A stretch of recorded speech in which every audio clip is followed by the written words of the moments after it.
Shalom, shalom, que la main de Dieu soit avec vous. Bienvenue à notre podcast intitulé « Pourquoi tant de méchanceté autour de nous ?»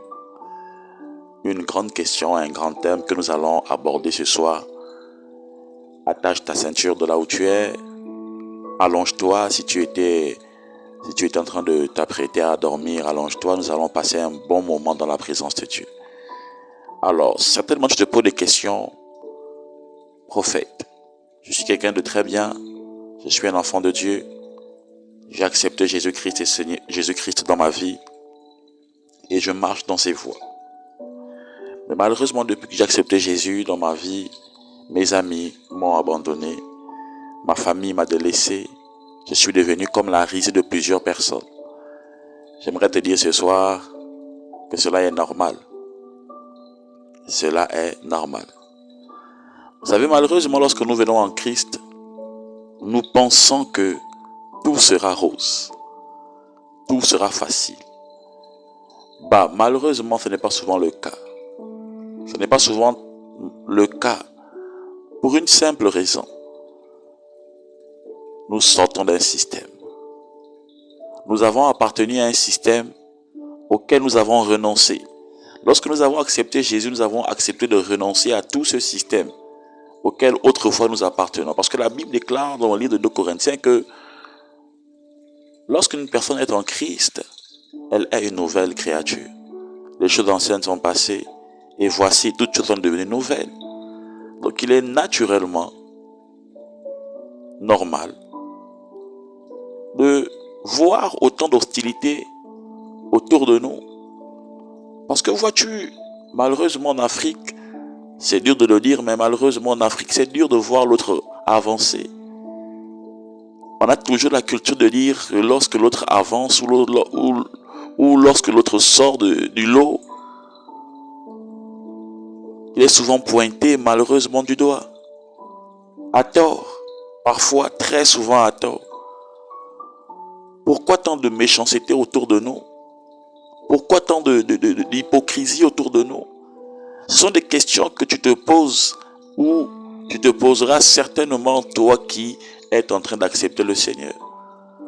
Tu verras une hostilité marquée et prononcée autour de toi. Du fait simple que tu as accepté le Seigneur.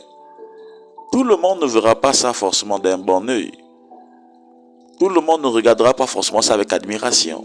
Au contraire, malheureusement dans notre société, aujourd'hui, les gens encouragent beaucoup plus ceux qui sont dans la débauche, qui vivent leur vie comme ils ont pour habitude souvent de le dire, qui n'ont pas une foi sincère, mais qui ont une foi des lèvres. Beaucoup disent, oui, moi je crois en Dieu, ça va, il ne suffit pas d'appartenir à une église pour dire qu'on est enfant de Dieu. Mais malheureusement, ils ne connaissent pas la vérité et ils ne connaissent pas la réalité de Dieu.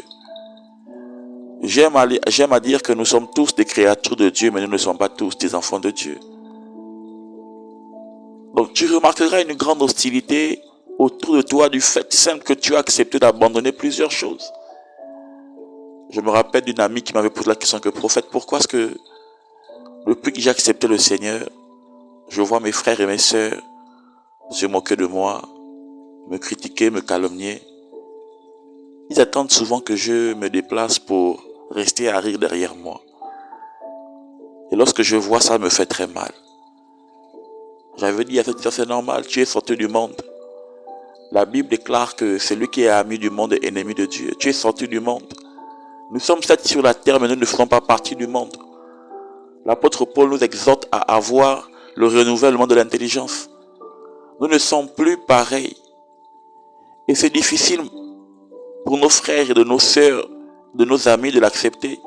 Parce que pour eux, malheureusement, ils ne le voient pas. Ils pensent que le fait qu'ils te voient aller à l'église et revenir avec les mêmes habits, ils se disent en fait que tu es la même personne. Parce que inconsciemment, ils auraient voulu être à ta place. Mais malheureusement, ils ont fait un choix. Et le choix qu'ils ont fait les engage à vivre dans le mal, à vivre dans la débauche, dans la dépravation, à vivre dans l'homosexualité, à vivre dans l'ivrognerie, à vivre dans les placements, à vivre dans leur vie Et vous savez, j'aime poser cette question. Comment fait-on pour aller en enfer? Pour aller en enfer, on y va tout simplement. On ne passe pas un examen.